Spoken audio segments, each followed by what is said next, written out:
O programa a seguir é livre para todos os públicos.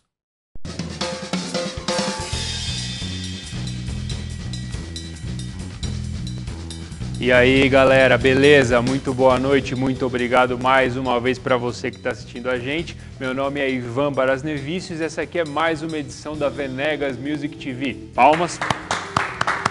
Palmas, muitas palmas, é isso aí. É isso, quero agradecer aqui todo mundo que sempre acompanha o nosso programa. É sempre um grande prazer aqui fazer a Venegas Music TV e é sempre um grande prazer também receber o contato, o carinho de todos vocês, beleza? Então é isso aí. E hoje a gente tem uma entrevista muito bacana aqui com uma figura lendária da música brasileira, né? Mas enfim, música brasileira também. Mas antes de falar quem é, eu vou falar um pouco aqui da Venegas Music, que é a rede de escolas de música que dá nome ao programa. Então, é assim, a Venegas Music é uma rede de escolas que fica na zona sul de São Paulo. Atualmente nós temos 3 unidades, tá? Para que você saiba qual que fica mais próximo de você, dá uma olhadinha no nosso site. O endereço é www.venegasmusic.com, tá? Tá passando na tela para que você possa dar uma olhada. Visita o nosso site, tem um monte de coisa legal lá. Dá para você ter uma ideia de como são os nossos cursos, dá para você ter uma ideia dos equipamentos que a gente usa na escola. Vale lembrar que lá na Venegas a gente só utiliza equipamento profissional para que você possa ter a melhor sonoridade durante as aulas, né? Vale lembrar também que o nosso material didático é bem legal, ele é bem amplo, todo apostilado, né, para que você possa ter todos os recursos para fazer a melhor aula que você puder. E vale lembrar também que os nossos professores são todos formados, tá, em música, né? Isso é muito importante sobre a gente, tá? Então dá uma olhada no nosso site. O endereço é www.venegasmusic.com e vale lembrar também que a gente está ao vivo aqui na Just TV. Qualquer dúvida também é só perguntar que eu estou aqui para responder, beleza? Então é isso. O entrevistado de hoje aqui é o baixista Willy Verdaguer. Aê! Beleza aí, Willy? Beleza, Ivan. Tudo bom? Tranquilo? Tudo ótimo. Pô, quero dizer que é um grande prazer que você esteja aqui no nosso programa e quero te agradecer já de cara, assim, por você estar aqui. Pô, realmente muito legal. Na verdade, o prazer é meu e eu que agradeço pelo seu convite, pelo apoio.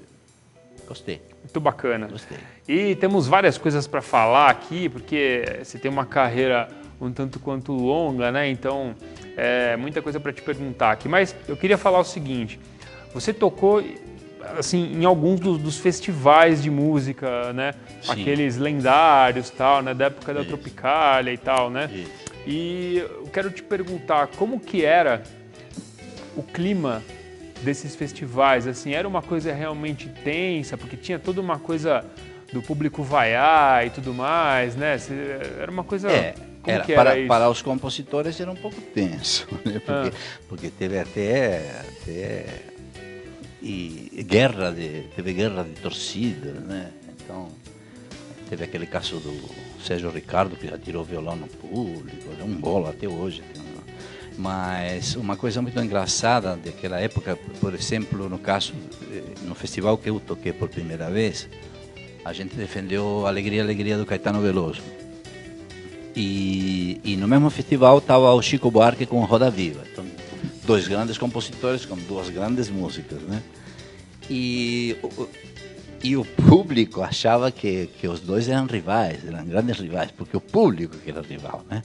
Então, quem gostava do Caetano odiava o Chico e vice-versa. Mas eles eram grandes amigos lá dentro e admiradores um do outro. Uhum. Mas foi uma experiência muito incrível.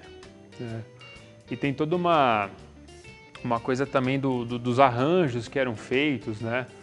Para essas peças serem executadas, né, nos festivais, né? Era tudo muito experimentalismo, era muita coragem, muita ousadia de parte dos grupos e dos maestros e de todo mundo, né?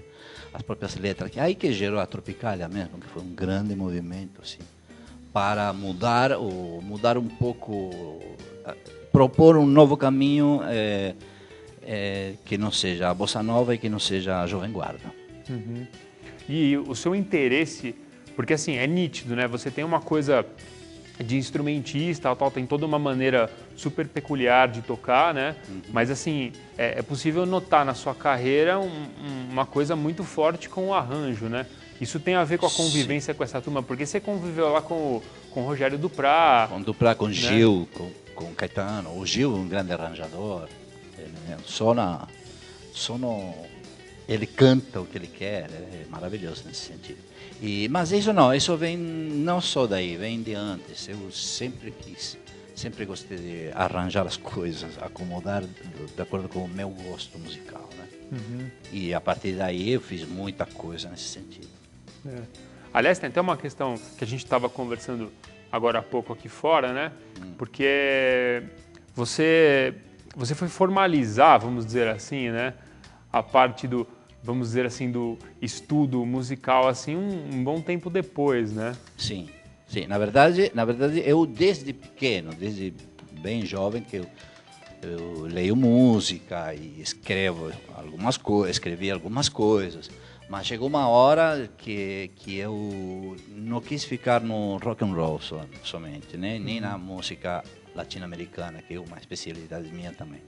Eu quis escrever para mais músicos, né? Então, só estudando muito, se dedicando muito. Uhum. E é o que eu estou fazendo hoje. Entendi. Mas o que eu queria te perguntar, na verdade, era uma outra questão. Por exemplo, você que tem toda uma experiência musical anterior, vamos dizer assim, a essa formalização do estudo, né? Sim. Você acha que, de uma maneira geral, assim, na academia de música, são fornecidas as ferramentas para que o cara possa realmente atuar a partir da realidade musical que ele vai encontrar? Você acha que... Não, eu acho que qualquer tipo de estudo é válido. O que eu fiz, eu me aproveitei da academia, digamos, né, para usar na minha música. A minha música não é acadêmica, ela é visceral, rock and roll mesmo, ou música latino-americana andina, digamos, né? Então, são músicas muito populares, muito cruas, né? Mas no rock e na música latino-americana, no Raízes de América, eu sempre fiz arranjos sofisticados. Chegou uma hora que eu quis trabalhar com mais instrumentos, porque eu componho e faço arranjos, e eu tenho, na minha cabeça, realmente passam muitas figuras melódicas dentro de uma mesma harmonia, né? Então tem o tema, aí eu tenho a melodia que o instrumento faz, aí eu imagino outro instrumento que passa, aí imagino outro, e eu sempre trabalhava com quinteto, sexteto, septeto, e acabavam os instrumentos, e eu tinha outras linhas para colocar. É aí que eu comecei a usar a orquestra. Entendi. Mas para fazer o meu som, quando eu toco com uma orquestra, ou quando eu rejo uma orquestra, eu faço um som. Eu não vou fazer uma coisa acadêmica. Nem quero, não é. A minha viagem é outra. A minha viagem é usar os dois mundos. Então, de alguma maneira, é importante que se faça essa transcendência, né? Sem dúvida. Você tem que ter o material, mas você tem que ver o que você vai fazer com aquilo, né? Sem dúvida. Ainda mais quando você tem coisas para fazer, você se aproveita de bilhões de elementos que a música te dá, que o estudo te dá, que os professores te dão. Eu tive professores ótimos em cada matéria. Uhum. Tanto inclusive é engraçado porque eu cheguei a estudar faz uns 10 anos atrás, que eu já escrevia música, já lia música tudo, já fazia arranjo, mas eu fui estudar mesmo, né? Então eu cheguei na escola e os professores falavam: "Ô Willy, você veio dar aula aqui? Que legal." Eu falei: não, eu vim estudar aqui. Aí comecei por baixo, falei: eu quero zerar. Estudei tudo, fiquei 10 anos estudando tudo que veio pela frente. E no fim estudei, acho que foram 5 anos de regência orquestral, sinfônica. Já estou formado há algum tempo. E é isso. Eu acho louvável essa atitude, assim, né? Depois de tanto tempo, tanta produção, ainda ver o que é possível arredondar, né? Porque senão eu ia ficar limitado a tocar em lugares pequenos, tocar em bares, ou se não acompanhar um cantor famoso, ou se não fazer Enfim, coisas que eu queria outro horizonte para minha música. E eu estou conseguindo, graças a Deus, estou mesmo. E falando assim, quais as formações com as quais você gosta de trabalhar? Falando assim de formações pequenas e Formações pequenas eu gosto formações grandes também. Formações pequenas, assim, teoricamente, para mim seria um quarteto, um quinteto, mas não dá. Não dá, eu preciso no mínimo 6 ou 7 pessoas. Aí eu me sinto bastante à vontade para fazer um som pesado e elaborado. Agora, e formações grandes, eu adoro formações grandes para fazer as minhas coisas, né? Por exemplo, eu fiz uma orquestra de câmara faz alguns anos atrás. Eu não tinha orquestra na mão, mas eu tinha a música na cabeça. Então eu tinha que ter uma orquestra grande. Aí eu mesmo fiz uma produção, eu convoquei os músicos, eu ensaiei os músicos, 22 músicos, para fazer um trabalho. Foi muito legal, um trabalho de rock mesmo. Rock elaborado, sofisticado, mas rock mesmo. Foi uma realização muito grande. E isso foi uns 4, 5 anos atrás. Hoje já estou fazendo isso com orquestra sinfônica. E tenho um monte de coisa na cabeça aí, que um dia farei. Uhum. Agora, a minha impressão é... Permita-me. Sim. Mas assim, se a gente observar os diversos trabalhos com diferentes formações e tal, a gente vê, como posso dizer, um lance muito forte com esse resgate, assim, né, enfim, vamos dizer, de uma cultura latino-americana, assim, né, coisas desse tipo, assim. Qual que é a ideia? Assim, você acha que de uma maneira geral a mídia não ressalta esses aspectos culturais, assim, existentes, né, por aqui, assim? Você acha que fica uma coisa muito mais voltada para as questões, talvez possamos dizer, políticas e tal, e que, aliás, né, a qualidade é bem complicada nesse sentido. O que você acha disso? Assim? Tem a ver com isso, esse resgate que você costuma fazer? Eu não tem a ver com isso no sentido de proposital. Não tento resgatar nada, as coisas me vêm, né? Eu utilizo muito a música latino-americana nas minhas coisas, no meu rock mesmo. E eu utilizo rock na música latino-americana que eu faço, com raízes da América. Mas o que você falou é certo e é sério. Não há uma proteção à cultura latino-americana. Não sinto isso aqui. Por N motivos. Você vai para o Chile, para a Argentina, você abre um jornal e você tem folhas e folhas falando de todos os países da América Latina. Não é o caso daqui. Aqui você tem uma notícia de economia, você tem uma notícia de um Chaves, um Morales, tudo por aí, mas não tem porque o jornal não deixa de ser uma novela uma fotonovela que você lê todo dia, né? Uhum. Então você pode acompanhar a historinha de qualquer país, mas não é o caso. Não é o caso. Isso porque a língua pode ser um dos motivos, o posicionamento geográfico, o tamanho continental do Brasil, a preocupação com tanta coisa interna também, que não dá muito lugar para coisas de fora. A não ser aquelas que vêm de sempre, que sempre vieram, que sempre vão a todos os países, que é a cultura americana, enfim. Uhum. E aí o que acaba acontecendo? Quando a gente vê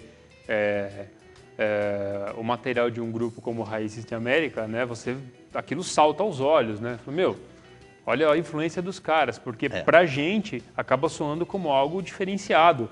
Claro, né? sem dúvida. Porque você não vê isso. Assim. Mas não vê por quê? Porque não tem mídia. Porque não tem. Não tem mídia. Então, a pessoa que vai, inclusive, tem mídia até contrária. Não só não tem mídia até contrária. Né? Porque a pessoa, você fala para um jovem, Raízes da América, o jovem fala, ou não conhece, ou fala, estou fora. Uhum. Agora, esse jovem vai ver o show e pira. Porque é uma fusão que a gente faz, que a gente traz os ritmos latino-americanos, coloca influência brasileira e coloca o rock no meio, instrumentos acústicos, instrumentos eletrônicos, vocais, é um show completíssimo. Aí que não tem, aí que a gente sempre corre por fora, não tem uma ajuda, mas nem por acaso da mídia. A gente não vai atrás também, né? Porque parece que fica pedindo uma coisa. Se quiser que venha, senão estamos aí. A gente vai cumprir 30 anos o ano que vem, por Raízes de América. Estamos aí. A gente sempre com a dificuldade da falta de mídia, mas sempre correndo na paralela. E acho que o merecimento já chegou pela estabilidade do grupo. Agora fomos chamados do Memorial da América Latina. Nós vamos fazer um show, aliás, o Raízes de América vai fazer um show no Memorial da América Latina, dia 12 de novembro. Mas o diretor artístico de lá ligou para mim ontem e está convidando a gente para fazer uma homenagem pelo falecimento de Mercedes Sosa. Que Deus a tenha, maravilhosa. E fomos lembrados, nessa situação, somos lembrados. Né?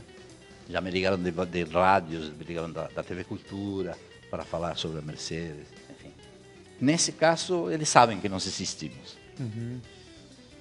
Interessante, né? Eu queria falar um pouco também dos outros grupos aí, porque tem, de uma maneira geral, você tocou em outros também, mas tem 4 grupos importantes, assim, né, que são mais, que sempre são associados à sua figura, assim, né, que são os Beach Boys, Raízes de América, Secos e Molhados e Ruma Huaca. Certo? Vamos falar um pouquinho de cada um, porque a galera que assiste, muitas vezes pode, justamente por esse aspecto que a gente está falando, pode nunca ter tido contato, assim, né? E, na verdade, claro. dá para falar muitas horas de cada um dos grupos aqui. Mas vamos falar rapidamente só para o pessoal entender, assim. Vamos falar um pouco dos Beach Boys. Beach Boys é um grupo argentino que a gente veio aqui em 1967, 66, 67. Já caímos de cara nos festivais da Record, já caímos de cara com Caetano Veloso, com Gil, com a Gal Costa, fizemos 3 festivais consecutivos, com músicas premiadas. Que mais? Aí não mais ou menos acabou com o exílio do Caetano e do Gil, nós ficamos meio assim à deriva, aí cada um tinha coisa para fazer e foi assim, foi em 71, por aí, 72 acabou o Beach Boy. Lançaram este ano nos Estados Unidos o CD dos Beach Boys, foi lançado nos Estados Unidos e na Espanha, se não me engano. DVD, CD e long play mesmo. Enfim, é isso. Raízes de América, a gente já falou algumas coisas. Raízes de América vai fazer 30 anos agora, um grupo feito especialmente para mostrar os grandes compositores e grandes poetas latino-americanos. Foi feito com esse propósito e o propósito que continuamos até hoje. Muito bom. Secos e Molhados. Secos e Molhados, uma coisa muito forte na minha vida, né? Eu fiz parte um quinteto, fizemos parte dos 2 primeiros discos dos Secos e Molhados, até a dissolução do grupo. Foi uma passagem meteórica, né? Vendeu 1 milhão de discos no primeiro disco já de cara, assim, uma loucura. E até hoje eu recebo correspondência, e-mails de garotos que querem aprender as levadas que eu fazia no contrabaixo com Secos e Molhados. É muito recompensadores. E aí, como é que você vê os movimentos musicais posteriores à Tropicália? Porque a Bossa Nova e a Tropicália, pelo menos assim, no meu entender, assim, foram coisas muito fortes, assim, foram movimentos, né, que se tornaram referência para tudo que veio depois, né? Aí para sempre. Né? E você estava lá, né, no cerne do negócio ali, né? Como é que você vê os movimentos musicais posteriores a esses, assim? Você lembra, me fala quais? Que movimentos? Então, né? Então, Não sei. O que veio depois, assim? Que veio depois? Agora não sei. Você acha que foi uma coisa tão, assim, com tanta, vamos dizer, com tanta proposta, né? Foi uma coisa cultural muito forte que depois ficou, tipo, o que a gente faz? Não sei se foi isso, mas que foi muito forte foi. Acontece que a safra de compositores da época da Tropicália é mais ou menos inigualável, porque eles vieram juntos no festival que eu participei, os concorrentes, olha só, Gilberto Gil, Caetano Veloso, Chico Buarque de Holanda, Geraldo Vandré, era uma loucura os compositores que tinham. Depois, primeiro, os festivais viraram bagunça. Era tudo marmelada, digamos, os festivais de depois, né? Uhum. Aí os compositores eles não tinham movimentos. Teve um movimento pequeno dos mineiros, né? Clube da Esquina, o Newton, Loborges, Beto Guedes, muito bom também. Teve o movimento do Belchior com Bernardo, não me lembro. Tem pequenos movimentos muito bons. Agora, assim, a nível de Tropicália ou da Bossa Nova, até da Jovem Guarda, não teve. E teve grandes compositores, sim, depois, mas soltos, né? Um Djavan, por exemplo. Né? Ou, por exemplo, tem-se a impressão que sempre existe um retorno, né, a essa, tipo aquela história assim de vamos fazer novos arranjos para as músicas do Chico Buarque, só que com drum and bass. É a saída, né? É a saída. Uma coisa boa que aconteceu realmente, desculpe, mas eu estava lá, foi o Secos e Molhados. Secos e Molhados foi um grupo só, mas foi um movimento, porque movimentou o país. Movimentou o país, aquela forma, o Ney Matogrosso com a sua plástica, a gente com os arranjos, com o peso, as poesias, todos os temas eram em poesias musicadas, foi fortíssimo. Agora não me lembro. Depois teve o rock brasileiro, né? Os Cazuza, o menino do Renato Russo, talentosíssimos, né? Não tenho a menor dúvida disso. Uhum. Mas essas coisas posteriores, elas não conseguiram atingir todo esse peso. E não ficaram, né? Não ficam na de história. Influência. Claro. Né? Realmente. É a impressão que me dá, assim. Aí perguntas aqui da galera. O Diogo Magalhães, Diogo, muito obrigado pela participação. Está perguntando quantos instrumentos você sabe tocar, além do contrabaixo. Não, eu toco violão, toco guitarra, né? Posso fazer rock na guitarra. Crio, componho e faço arranjos no violão. Toco um pouco de piano e toco um instrumento que se chama samponha. Instrumentos são canas de bambu dispostas assim para baixo, que a gente sopra para baixo. Se chama samponha, um som, você já deve conhecer, um som muito lindo. Toco isso também. O pessoal tem muita dúvida, assim, por exemplo, quem trabalha com regência, com arranjo, né? Pelo fato, como é que funciona esse lance de você escrever para outros instrumentos, né? Tipo assim, então você toca 20 instrumentos diferentes, né? E não é assim que funciona, né? Não é assim que funciona. É na partitura, você faz o arranjo no papel. Hoje em dia, no computador, lógico, né? Programa de música. Hoje em dia, eu fazia arranjos e eu gravava num gravadorzinho de 2 pistas, aí escutava uma pista, escutava outra e já não tinha mais o que fazer. Hoje no computador eu faço 50 instrumentos, escuto como soa, mexo aqui, mexo lá. A tecnologia é maravilhosa. Você tem que ter, na verdade, critério para escrever para os outros instrumentos, né? Não dá para você tocar tudo. Não dá. Você tem que saber saber como soa e você tem que ter o bom gosto ou mau gosto. O bom senso, né? E bom senso de saber distribuir as vozes, né? Você vai escrever alguma coisa para o cara que toca fagote, você tem que saber o que é interessante para ele ali. Claro. Não, e você tem que saber a tessitura do fagote. A tessitura é qual é a nota mais grave dele e a nota mais aguda dele. Você pode escrever nesse meio tempo. Aonde o instrumento soa melhor? O que aproveitar desse instrumento? Aonde escreve na partitura esse instrumento? Tudo isso é o que o maestro e o que o compositor faz. Legal. Eu queria mostrar algumas coisas aqui. Alguns trechos de vídeo aqui. Omar, tá na mão aí? Vamos colocar o primeiro aqui, que é do seu grupo chamado... É um grupo chamado Porto Tats. Porto Tats. O que a gente vai mostrar? Só para comentar um pouquinho, aí eu peço pro Omar soltar lá. É uma música que se chama Falta uma colcheia no meu colar. Tá. É um sexteto de rock... bem interessante, vocês vão ver um vídeo ao vivo, com algumas falhas tecnológicas, obviamente, mas está bem gostoso. Legal, galera, a gente vai fazer assim, a gente vai mostrar alguns trechos de algumas dessas peças, tá? Aí eu vou cortar no meio para a gente poder comentar, mas depois eu posto tudo lá no blog, né?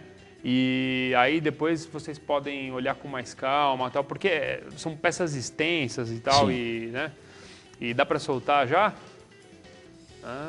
É possível? Vamos soltar primeiro então. Falta uma colcheia.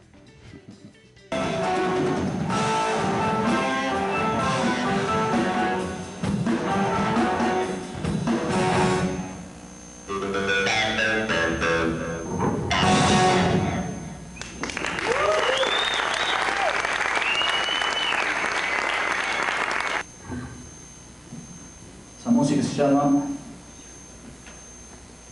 Falta uma colcheia no meu colar.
Sensacional. Fico muito chateado de ter que cortar. Mas fala um pouco aí do que a gente ouviu aí, Willy. Então, esse show do Porto Tats foi um projeto que eu fiz que se chamava O Violino em suas diferentes formas de aplicação. Então, eu apresentava, cada dia apresentava um grupo diferente. Era o violino na música erudita, o violino, outro dia foi o violino na música folclórica, outro dia foi o violino na MPB e jazz, e o quarto dia, que foi esse dia, é o violino no jazz rock. E montei um sexteto para fazer esse projeto, e eu gostei muito, porque o pessoal jovem, o Renato Farias no trombone, Carlos Bauzis na guitarra, Maurício Takeda no violino, Fernando Rena no teclado e Nandinho Tomás na bateria. Uma moçada que se dedicou muito e fiquei feliz com o resultado. Legal. Vamos mostrar mais uma aí desse vídeo aí? Vamos. Essa música agora, posso falar um pouquinho? Pode então, falar. Tem uma levada de contrabaixo que eu fiz nos Secos e Molhados, que todo mundo sempre quis saber como é que era. Então eu peguei essa música, se chama Amor, dos Secos e Molhados. Eu peguei essa música, fiz instrumental e vamos mostrar agora. Tá na mão aí? É 0,47, alguma coisa assim. Pode soltar.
Beleza, é isso aí.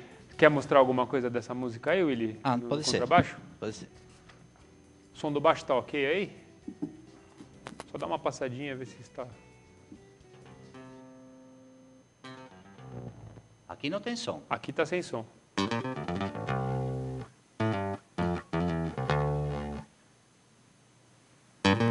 Aê, muito bom. Fala aí.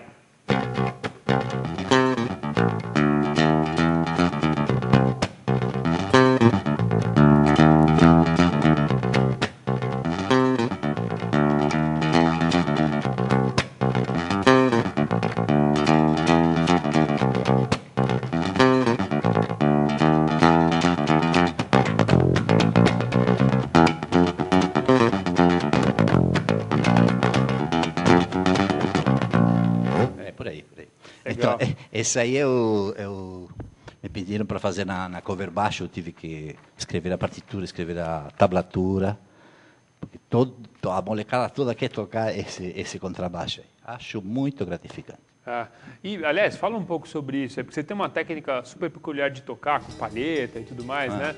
E tem uma certa dose de preconceito com relação a isso, assim, no sentido do baixista que toca com palheta é um cara que não está fazendo a coisa direito. E, isso acontece... Não é bem assim, né? Nos anos 80 começou a ter uma discriminação. Então, o que aconteceu? Por que tem músicos que tocam contrabaixo de palheta? Porque nos anos 60 não tinha contrabaixo elétrico. Então os grupos tinham guitarra solo, guitarra base e guitarra grave. Então era um guitarrista que regulava a guitarra bem grave e fazia as baixarias. Aí apareceu no mercado o contrabaixo elétrico. Então esse guitarrista largou a guitarra, pegou o baixo e continuou tocando de palheta. E eu acho que foi no rock and roll a técnica mais bem sucedida nas últimas 5 décadas, porque você tem desde Paul McCartney, Chris Square, os grandes roqueiros, né? O John Paul Jones usava as duas técnicas do Led Zeppelin, usava palheta e dedo, enfim. Mas, no fim dos anos 90 para cá, é uma técnica que vem sendo adotada e vem sendo respeitada novamente. Acho que respeitado é o termo. Novamente, e eu acho bom porque é uma lógica. Eu sou muito mais uma palheta do que um negócio que eu ouvi falar como que é? O domínio. Tem uns domínios, tem uns double thumb e os... Mas acho que o principal, na minha opinião, né, é entender o porquê do lance da palheta, né? Além dessa contextualização histórica, mas tem uma parada também, na minha opinião, que é a limpeza do som, né? Exatamente. Quando você tem um contexto... Limpeza e velocidade e força. Então, quando força, você tem um contexto a rock and potência. roll, você tem muita coisa acontecendo, guitarra com distorção, né? É. E às vezes a técnica tradicional ela pode não ser adequada. Então, não é uma questão de fazer pelo caminho mais fácil, é uma questão de adequação técnica para o estilo, Exatamente, né? tem coisas Bom, aqui não tem som, mas... Pô, sobe o som, por favor.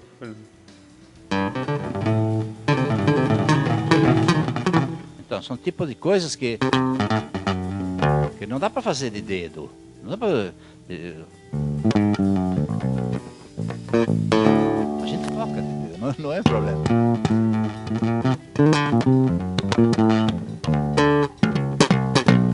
Mas a minha técnica preferida continua sendo a paleta.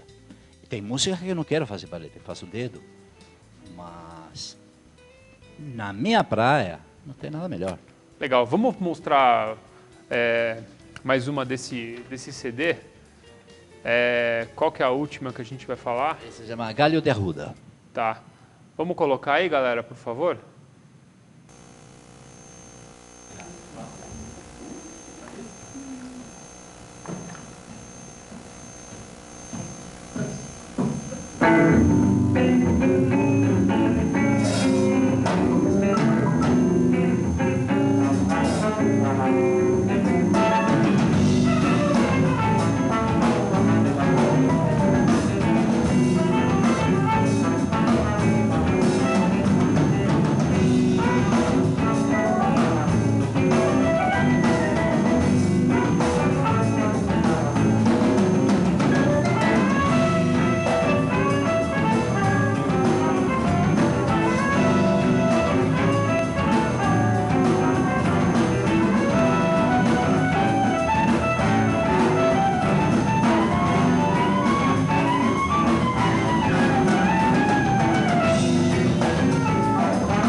Muito bacana, é isso aí. Então, um negócio bastante presente também nas coisas que você escreve também, que é a diversidade rítmica, né?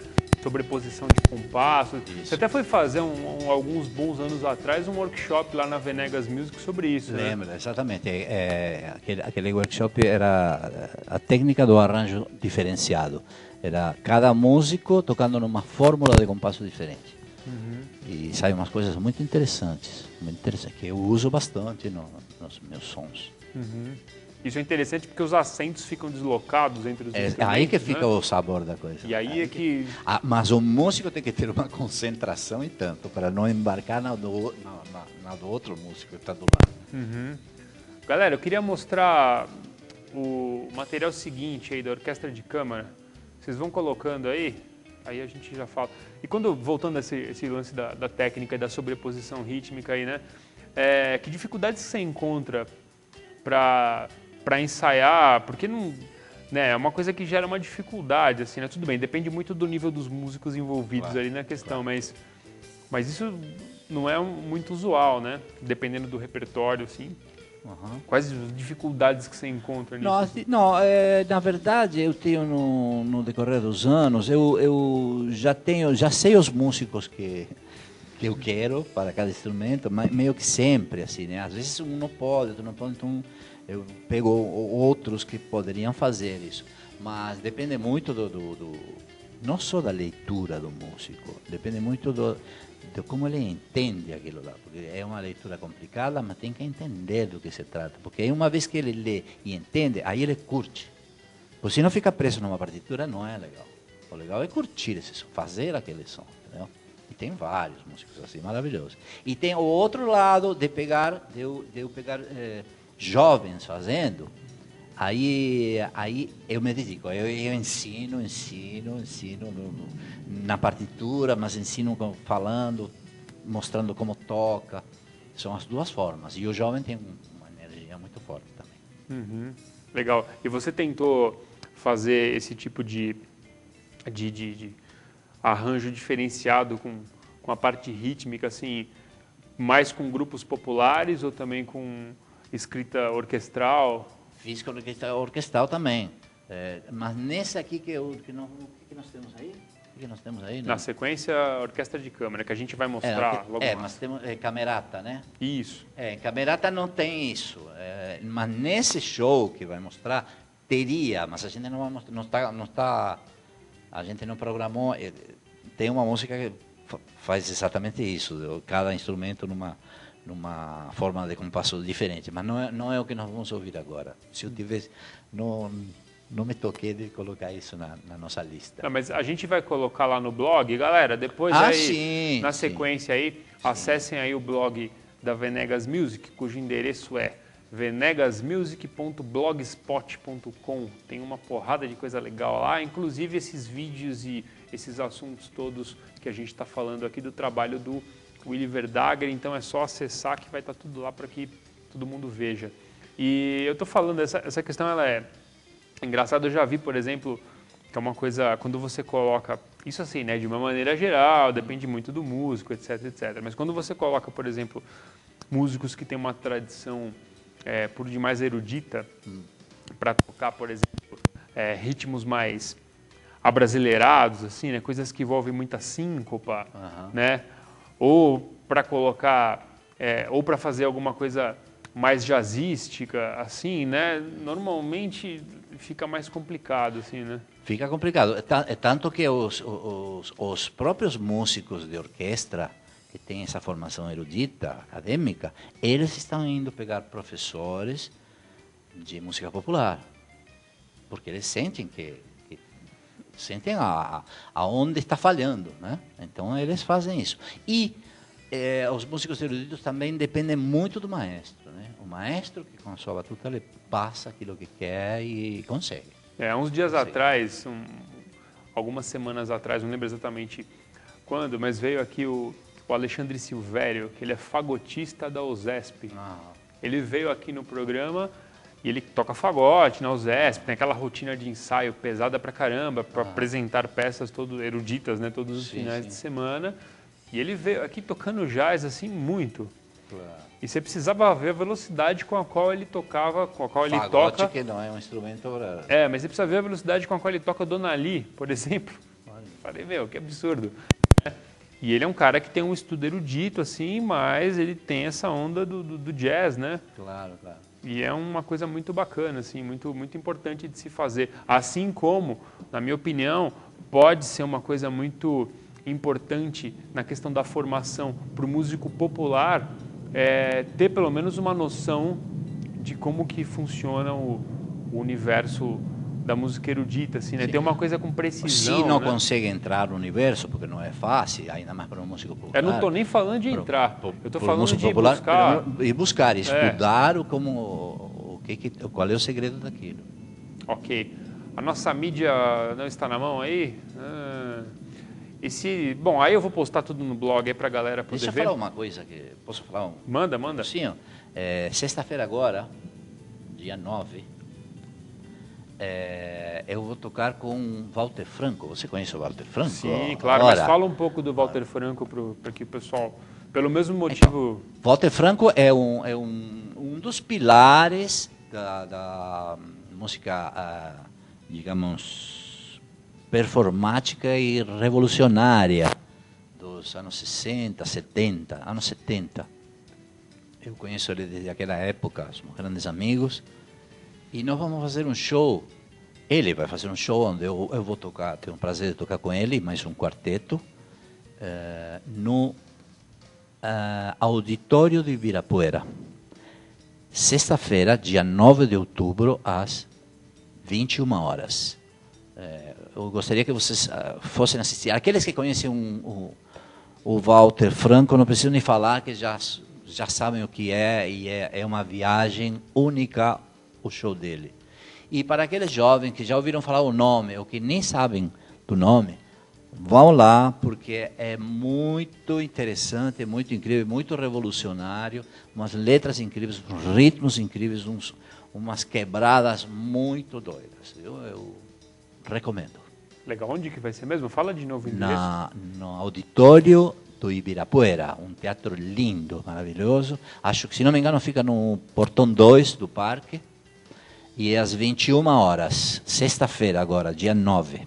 Ok? Ok. precisamos falar também do seu endereço no MySpace.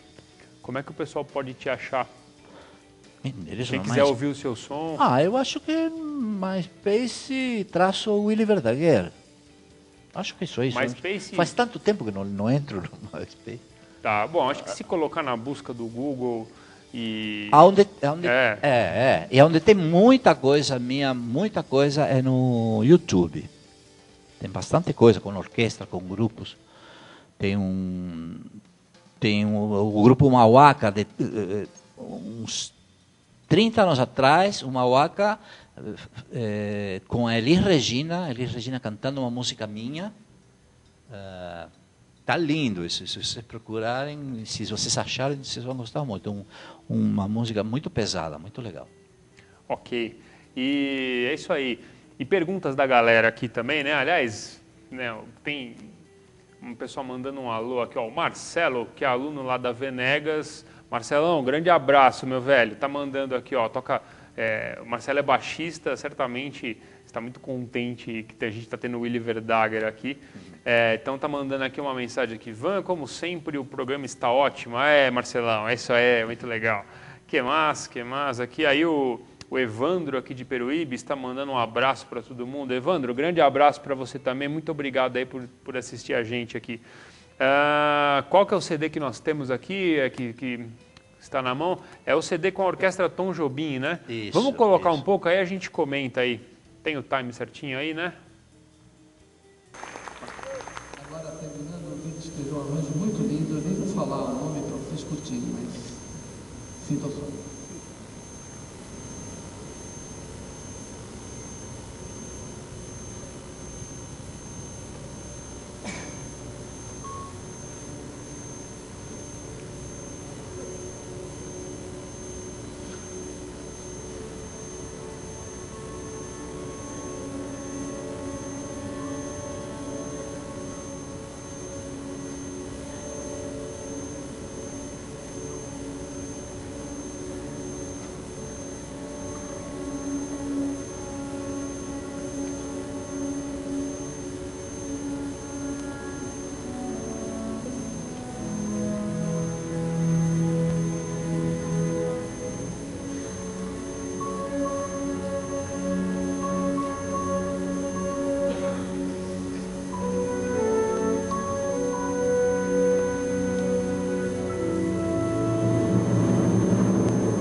Sensacional. Fala um pouco aí do que a gente estava vendo aí, Willy, por favor. Então, aí, agora que ia Rapidinho começar... que a gente está com o tempo... Tá, agora que ia começar o tema, Don't Cry For Me Argentina, Mas, enfim, é isso.